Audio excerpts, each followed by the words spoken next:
हाँ, कल हमने क्या पढ़ा था? 2 और 3 से विभाज्यता का नियम। आज हम सबसे आसान वाले देखेंगे, ठीक है। सबसे आसान विभाज्यता का नियम किसका होगा? 10 का।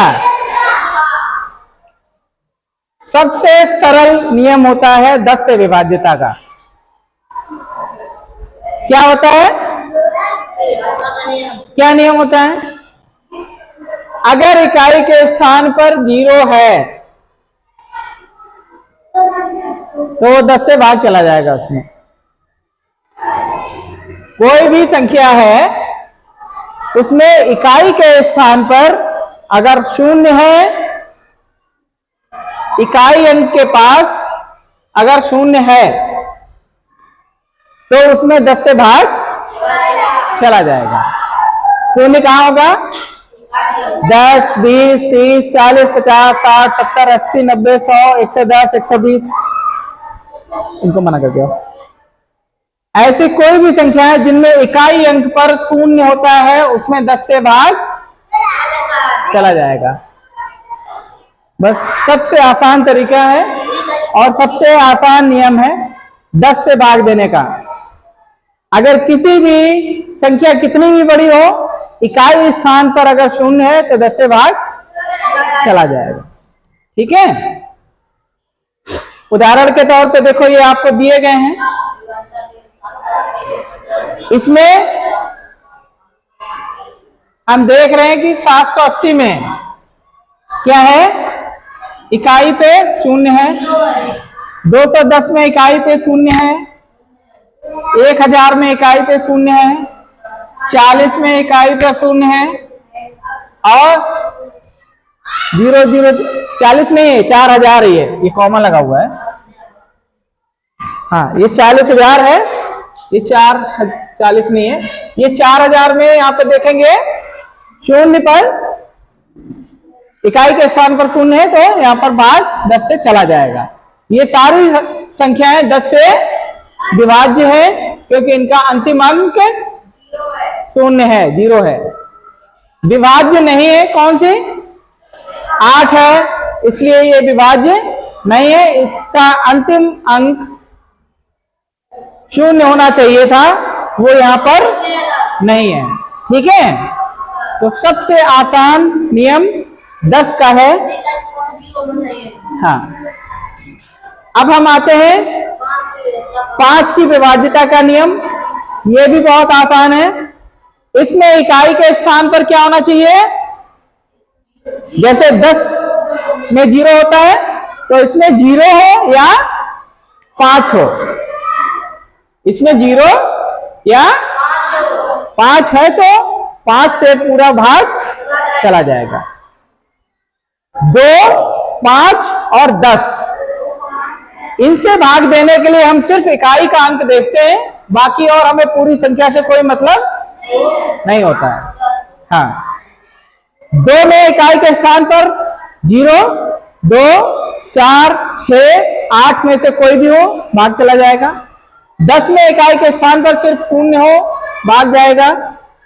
5 में 0 हो या 5 हो, 0 या 5 में से कुछ भी होगा तो 5 से भाग चला जाएगा। संख्या कितनी भी बड़ी हो, अगर इकाई स्थान पर 0 या 5 है तो भाग चला जाएगा।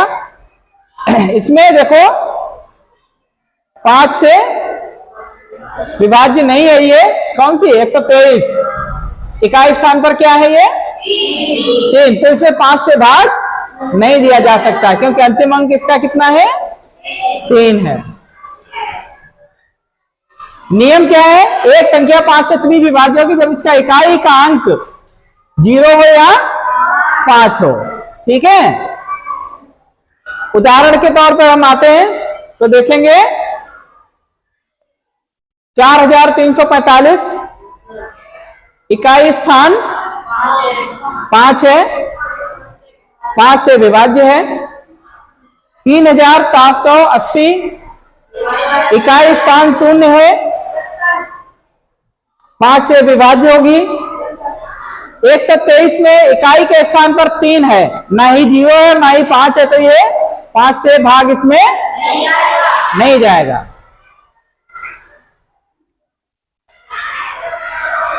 ठीक है, तो ये नियम है, बहुत आसान है। 10 और 5 का सबसे आसान नियम है। अब हम आते हैं 4 से विभाज्यता का नियम। 4 से भाग देने का क्या नियम है? जो 2 से नियम था, यहां पे थोड़ा सा बदलेगा। 4 से भाग देने के लिए हम क्या करेंगे?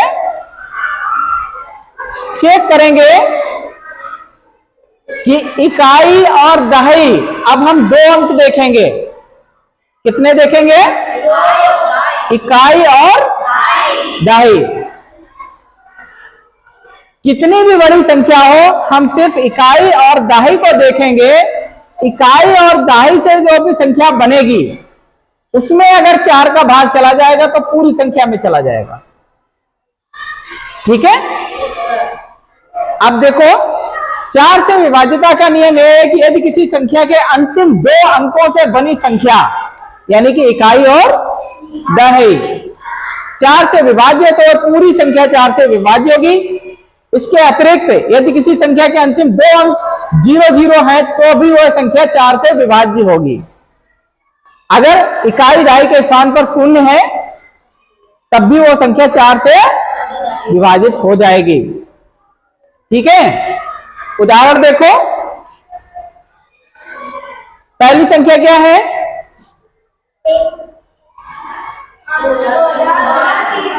2308। इकाई और दहाई के स्थान पर हम देख रहे हैं, यहां पे क्या लिखा हुआ है? 0 और 8। 0 8 का मतलब सिर्फ 8। 8 में 4 का भाग चला जाएगा, तो 2308 भी 4 से विभाजित हो जाएगी। 284 में यहां पर हम देख रहे हैं इकाई और दहाई के स्थान पर क्या बन रहा है? 84 84। इसमें 4 से भाग जाएगा? बिल्कुल जाएगा। 4 दूना 8, 4 एकम 4, भाग चला जाएगा। तो ये संख्या भी, यानी कि 284 भी 4 से विभाज्य है। अब हम इस पर आते हैं 1328। अंतिम 2 अंक से जो संख्या बन रही है वो 28 है। 28 में 4 से भाग देंगे तो जाएगा 7 बार, यानी कि ये 1328 भी 4 से विभाजित है। 400 में दोनों अंक कितने हैं? 0 0, तो इसमें भी 4 से भाग चला जाएगा। ठीक है, तो ये बहुत साधारण सा नियम है।